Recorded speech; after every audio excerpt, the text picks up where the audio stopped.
Zayat, Ibáñez, Tonietti,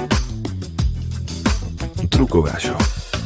Hola, sean bienvenidos a Truco Gallo, el podcast sobre actualidad política y económica de Argentina. Este es el episodio número 141. Mi nombre es Daniel Tonietti y me acompañan Alfredo Cuchu Zayat. Cuchu, ¿cómo le va? Bien, muy bien. Buen día, buenas tardes, buenas noches para todos y todas. Se completa el equipo con Pablo Totó Ibáñez. Totó, ¿cómo le va? ¿Bien? Muy bien, buena semana para todos y todas, amigos y amigas. Bien. Yo recuerdo, en este episodio nos vamos a ocupar de, obviamente, el tema COVID. Y recuerdo yo un programa que hicimos a finales de diciembre y también hicimos uno a principios de enero con las llegadas de las primeras vacunas, con la esperanza que eso habría, la posibilidad, si se quiere, del cambio de la expectativa, ¿no? Que es una de las grandes consecuencias fácticas que deja la pandemia, ¿no? Que de alguna manera condiciona mucho la cuestión de la expectativa, fundamentalmente porque más o menos no se sabe cuándo va a terminar. Se sabe que en algún momento seguramente terminará, pero no se sabe cuándo. Las previsiones, sin ir más lejos, algunos hablan, no sé, el oráculo de la época, como se autopercibe Bill Gates, dijo que la normalidad volverá en el 2022. Lo que sí nosotros anticipábamos con los elementos que teníamos, y tampoco era una cosa muy sofisticada nuestro razonamiento, es que había como una especie de carrera, ¿no? Una carrera entre la vacunación masiva, la inmunidad masiva, y la segunda ola. También es cierto que hay países que han logrado una inmunidad no masiva, pero una inmunidad importante, por caso Chile, y también están sufriendo las consecuencias de la segunda ola.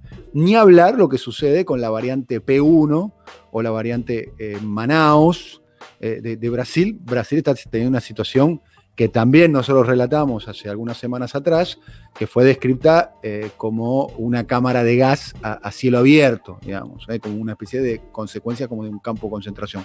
Vienen muriendo en Brasil promedio, bueno, este fin de semana bajó el número, como todos los fines de semana, pero vienen muriendo en Brasil más de 3.000 personas por día. En los últimos 75 días murieron 100.000 personas a causa del COVID.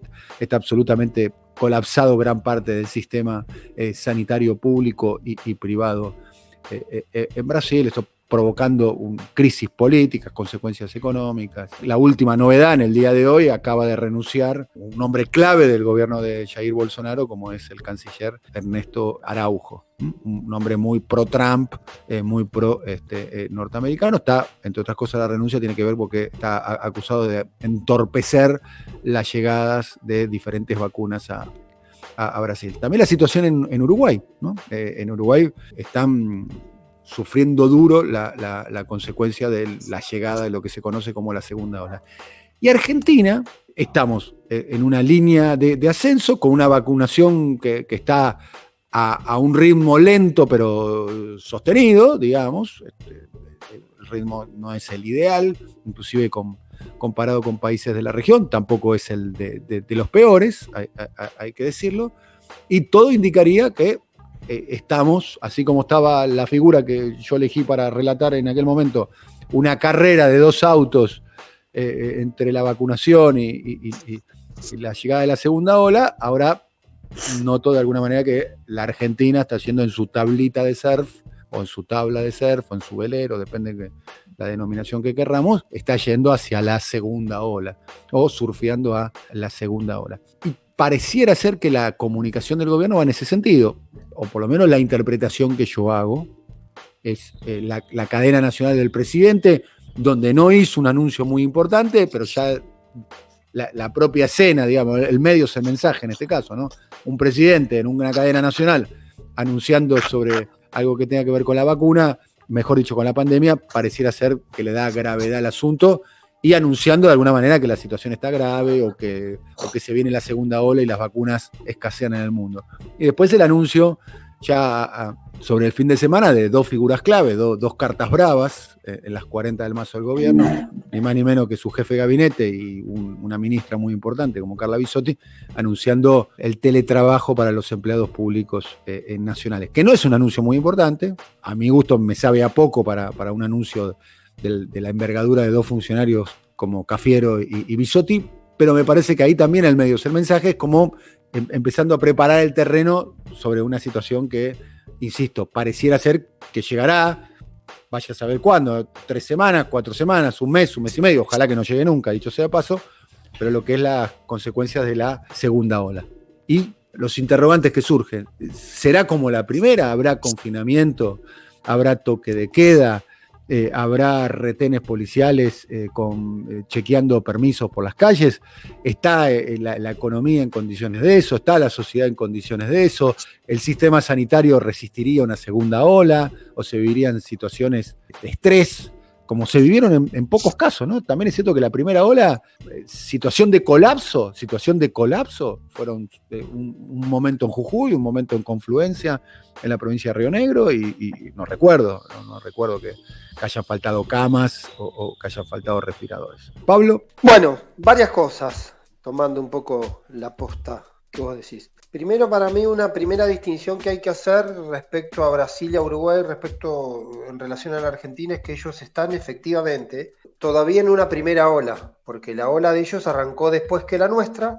Brasil un poquito menos porque tuvo un rebrote allá en agosto, pero no hay que olvidar que Uruguay y Paraguay, que son dos territorios que hoy están particularmente complicados, además del caso puntual de Brasil que tiene otra gravedad, arrancaron en diciembre y están en alza desde noviembre, diciembre, mientras acá en la Argentina el pico de la primera ola fue en octubre, con una particularidad que hoy se vuelve relevante, es que el pico de la primera ola en AMBA, en Capital, fue en agosto, el pico de la primera ola en el conurbano fue en septiembre y el pico país fue en octubre. ¿Por qué hago esta distinción?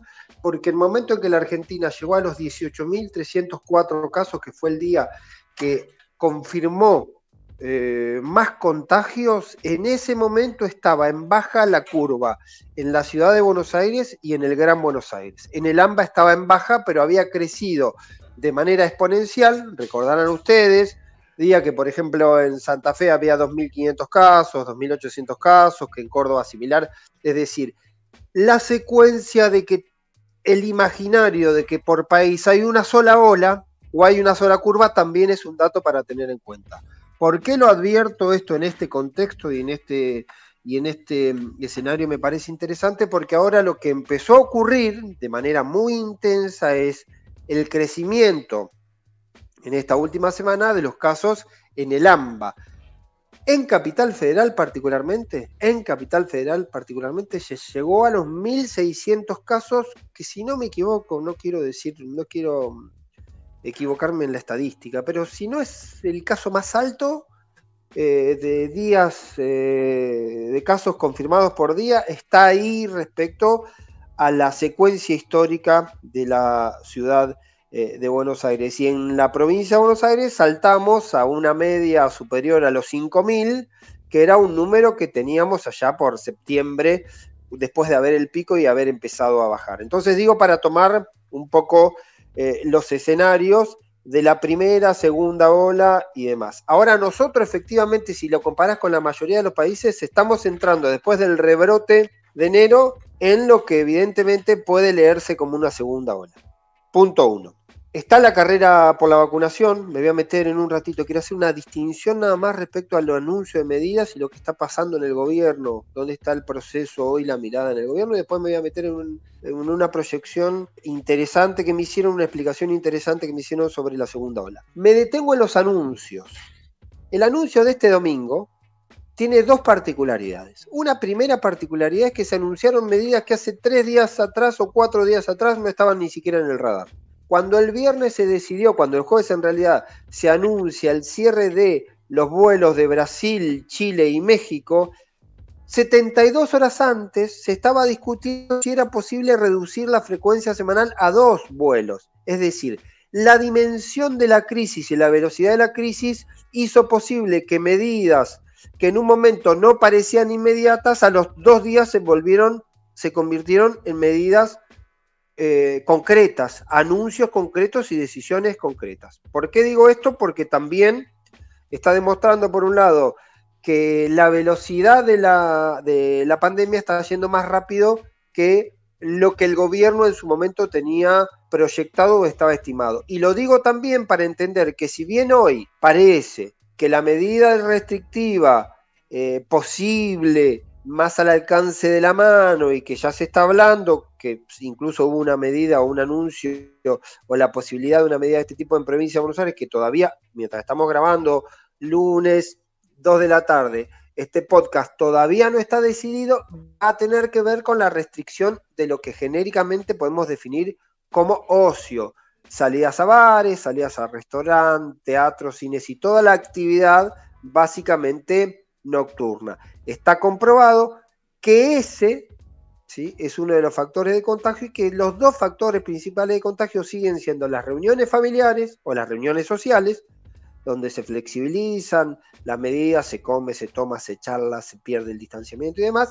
Y el otro fenómeno que me parece que tiene un poco que ver con el anuncio del gobierno es la permanencia en los lugares de trabajo con los cambios de clima. En una oficina, 4, 5, 10 personas, no importa la distancia, un tiempo bastante largo de permanencia compartida, con la particularidad de que empieza el frío, levemente, hay menos ventilación y eso se convierte en potencial medida de contagio. Eso por un lado.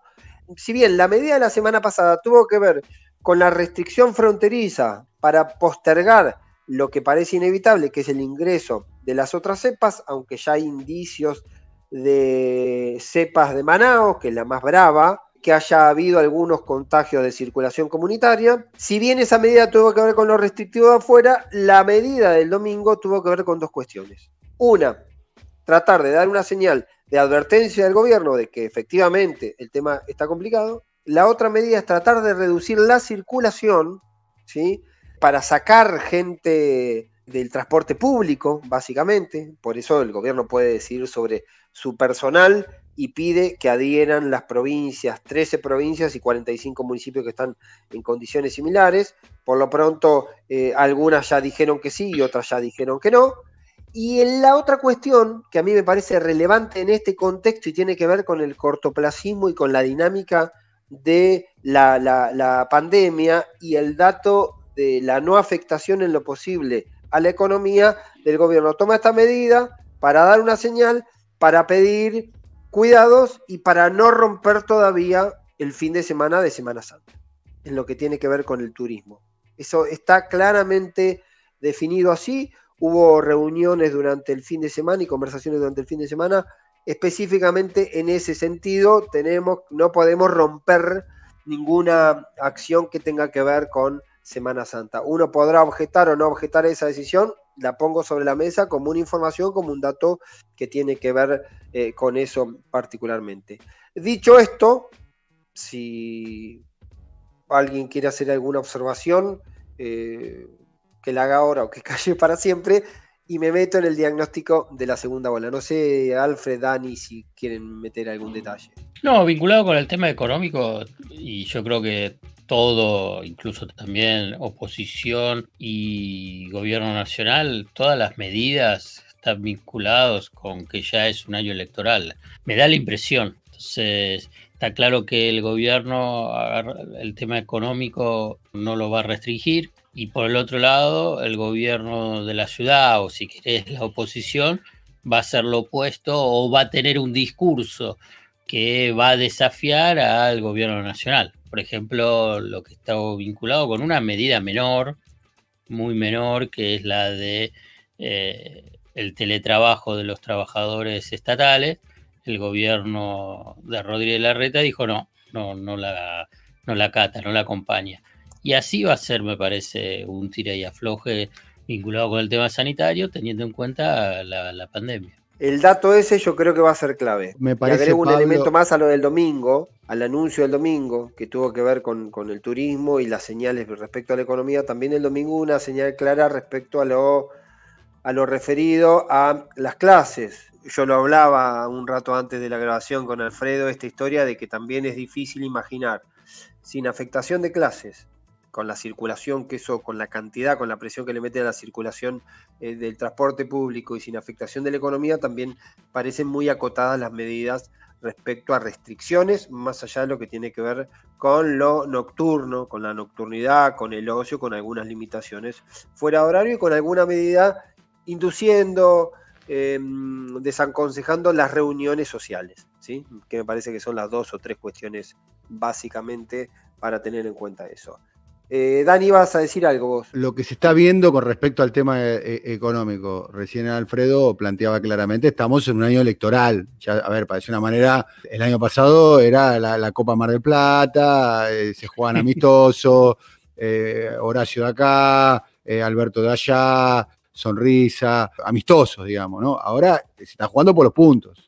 Hay una pelea electoral, Alberto es el líder de una coalición gobernante que seguramente quiere ganar las elecciones, naturalmente, y seguramente tendrá vocaciones de seguir su mandato, y tiene un contrincante, o pareciera ser que tiene un contrincante, que es Rodríguez Larreta, y como telón de fondo se están viendo, que dicho sea paso, para mí es motivo para que hagamos un episodio en algún momento, se está viendo el crecimiento económico, se está viendo, digamos, por lo menos en términos estadísticos, se ve la industria automotriz, la construcción, la metalmecánica, se está reactivando.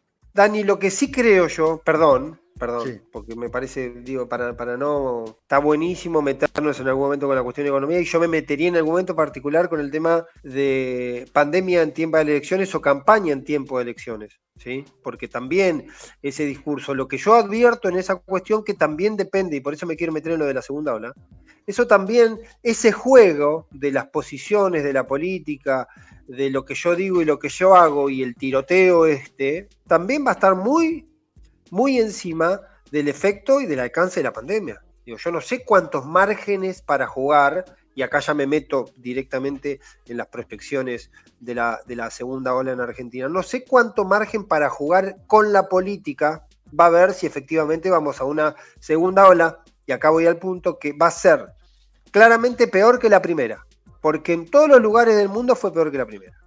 Cuando yo digo peor de la primera, quiere decir que en la primera tuvimos picos de 18.000 casos, como decía hoy, con secuencias distintas. Ahora las secuencias se están más o menos uniformando, y no descartaría, no quiero dar el número, pero este dato a mí me lo tira un funcionario que está en la primera línea de la lucha contra el COVID, que estemos en algún momento con picos de arriba de los 30.000 casos diarios. ¿Por qué estaríamos arriba de los 30.000 casos diarios? Que es la pregunta que yo hago, y es lo que me autopregunto y lo quiero compartir con ustedes. Por distintos motivos. Porque la Argentina pasó la primera ola con muchísima restricción durante el invierno. De hecho, la primera ola nuestra, ¿sí? Los picos nuestros, fueron ya con un mejor clima, casi primaveral. Agosto, septiembre, octubre, el punto más alto. En condiciones, en general ambientales, de muchísimo menos riesgo en el principal factor de contagio, que tiene que ver la falta de ventilación, los lugares cerrados, la aglomeración y demás. ¿Ok? Entonces, la primera ola que logró esos picos fue pasando el invierno. Nosotros vamos a entrar en invierno, ¿sí?, sin restricciones absolutas, de ninguna manera restricciones absolutas, y aunque las hubiese, de ninguna manera las restricciones absolutas serían de aquel nivel, con clases, porque ahí está el otro punto, ¿sí?, y con la economía funcionando, es decir, el universo de gente que se puede contagiar en estas condiciones es mucho más amplio, porque la exposición es mucho más amplia. Entonces, por ese motivo, están planteando justamente que el escenario tranquilamente va a ser mucho más grave que los picos del año pasado, porque pasó ese tiempo y las condiciones peores para las condiciones, digo, climáticas, se pasaron de otra manera. Si vos mirás con el mundo, yo estaba mirando datos, ves, por ejemplo, para hacer un caso, simplemente compararlo, Italia, nosotros nos asustamos con Italia porque el brote inicial de marzo fue lo que colapsó el sistema. En el invierno de ellos, porque ellos fue la primavera eso, digamos, pasaron, ahora están volviendo a la primavera. En el verano ellos triplicaron, quintuplicaron, y en algunos casos tuvieron 7 veces más de casos. O sea, la situación se fue agravando en esos términos. Todas las segundas olas o las terceras olas son peores que las primeras olas. Con esta particularidad, con la cuestión de la circulación, con el tema de que nosotros superamos esas condiciones, atravesamos ese primer año con una cuarentena que fue muy cuestionada y así todo terminamos con pico de 18. Y voy a decir un dato más que vendría a ser, de alguna manera, el factor que indica la compensación. La presunción es que va a haber más casos, pero que va a haber casos en más jóvenes, que posiblemente si se cumple el pronóstico de 5 millones de vacunados entre lo que queda de marzo y abril, que van a ser todos vacunados mayores de 60 años, vas a llegar a cubrir el 85% de los mayores de 60 años. Podrías tener más casos, pero mucha menos letalidad, o menos letalidad, por lo menos, ¿sí? Porque vas a poder tener inmunizado a los sectores más vulnerables, que son los que evidentemente afectan la letalidad, y la consecuencia directa o previa de la menor letalidad es que vos vas a tener menor presión sobre el sistema sanitario en lo que tiene que ver con camas UTI, porque al tener la enfermedad menos grave en los sectores más vulnerables, también vas a tener menos presión sobre el sistema sanitario y menos letalidad. Ahora, indudablemente, y para esto están los pronósticos y dependerán las medidas que se tomen, por eso yo hoy por hoy no me animo a descartar ningún tipo de medida, porque los últimos 15 días demostraron eso. En ese escenario particular, la mejor expectativa del gobierno es que efectivamente haya mucho contagiado joven, para no alterar ni las clases ni la economía, especulando con que va a poder evitar o lograr que haya mucha menos letalidad o no en la proporción, ¿sí? Y menos presión y el sistema sanitario resista. ¿Me dejás poner un dato final de una nota que leí del diario El País en su versión brasilera, su versión en portugués en brasilera, a propósito de las 3 nuevas variantes del COVID-19, la que se llamó variante británica, la que se llamó variante de África del Sur, sudafricana, y la que se llamó la variante brasilera, más precisamente la P1, la llamada variante Manaus. Esto se escribieron ahí en el diario El País. Estas variantes no producen una forma más grave, sino que es más contagiosa. Es más contagiosa, según todos los indicios. De modo que en el resultado final también provocaría una mayor cantidad de muertos. O sea, no es que es más grave, sino que es más contagiosa. Y al ser más contagiosa, es más peligrosa en el largo plazo. Y se está viendo en Brasil lo que vos relatabas aquí, que es que hay un número de fallecidos en jóvenes, digamos, menores de 50 años, digamos. Claro, lo que sí está ocurriendo, la cantidad va a haber mayores, o la presunción es que va a haber mayores contagiados jóvenes. Se están registrando también por haber mayor universo, bajó mucho la edad mediana de contagio, en algún momento fue 37, 38, 40, 42, hoy está más cerca de los 30, y también empiezan a aparecer casos fatales en jóvenes, en muchísima menos proporción que los mayores de 60, pero casos fatales en jóvenes sin comorbilidades, o sea que también es un tema que tampoco es para relajarse en ese sentido. Y cierro lo último, que es en este contexto de temores que genera la situación, hay un dato muy preocupante con la variante Manaus. La variante Manaus, que además, como vos dijiste bien y mencionaste el informe del País respecto a la capacidad de contagio, tiene un fenómeno que otras no lo tienen, y es la reinfección. Manaus, justamente el epicentro de esta cepa, había logrado genéricamente lo que se conoce como inmunidad de rebaño, porque había tenido un nivel de contagio y es fenomenal. El estado de Brasil con mayor cantidad de vacunados. Bueno, y se está reinfectando. El temor adicional que genera la variante de Manaus, que si bien hay casos de reinfección con lo que se conoce como la variante salvaje, la primera, digamos, la más conocida, la más masiva, hay casos de reinfección, siempre son muy pocos. El caso de Manaus genera esa preocupación porque tiene que ver con la reinfección.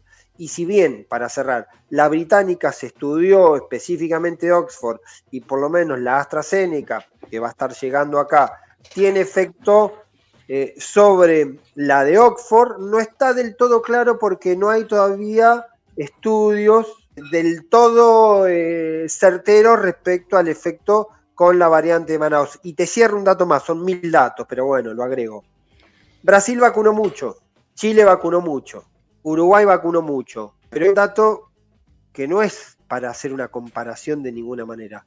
En la mayoría de esos 3 destinos se vacunó mucho, pero con una vacuna, con la peor vacuna del mercado, que es la vacuna CoronaVac del laboratorio Sinovac, que es un laboratorio chino, que tiene, según las comprobaciones, 50% de eficacia. Si la comparás con la dosis 1 del Sputnik, que tiene arriba de 75, la comparación es bastante. Con la Sinovac tenés 50% de que por más que estés vacunado, te contagies. Con la Sputnik tenés 25% de probabilidad de que por más que estés contagiado, vacunado, te contagies. No es para hacer, no quiero entrar en la comparación odiosa. No, pero es una comparación, no es odiosa. No, bueno, digo una comparación, no quiero entrar en las comparaciones porque es como una respuesta a la comparación del milagro chileno que vacunó 20 millones de personas. Pablo, vacunó con una vacuna que ojalá sirva, porque a todos nos sirve que sirva. Pará. Es una tontería, digamos, el tema de odiosa o no odiosa, pero me parece que es importante remarcarlo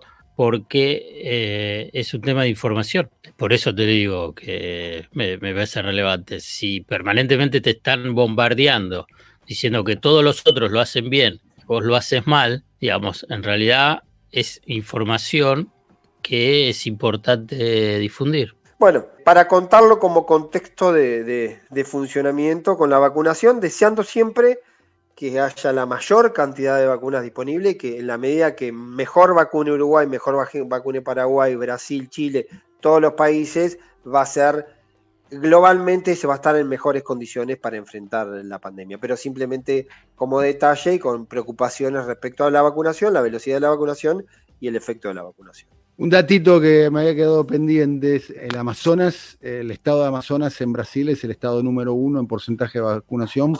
Primera dosis, 14.6% de su población. Segunda dosis, 4.6% de la población. El promedio de todo Brasil es el 9.6% de su población. Más o menos Brasil vacunó con 15.5 millones de vacunados en la primera dosis. Bueno, compañeros, hemos terminado un nuevo episodio de Truco Gallo. Muchas gracias, Cuchu. Un abrazo grande para todos. Muchas gracias al alcalde de Gonet, a Pablo Toto Ibáñez. Alcalde, hasta la próxima. Saludos, señores. Hasta luego. Un abrazo muy grande para todos. Hasta la próxima. Coordinación, Alfred Ábalos. Producción comercial, Pablo López. Realización, Simón Villarrubia. Diseño gráfico, Andrés Roth y Lisandro Aira para brasilcomunicación.com.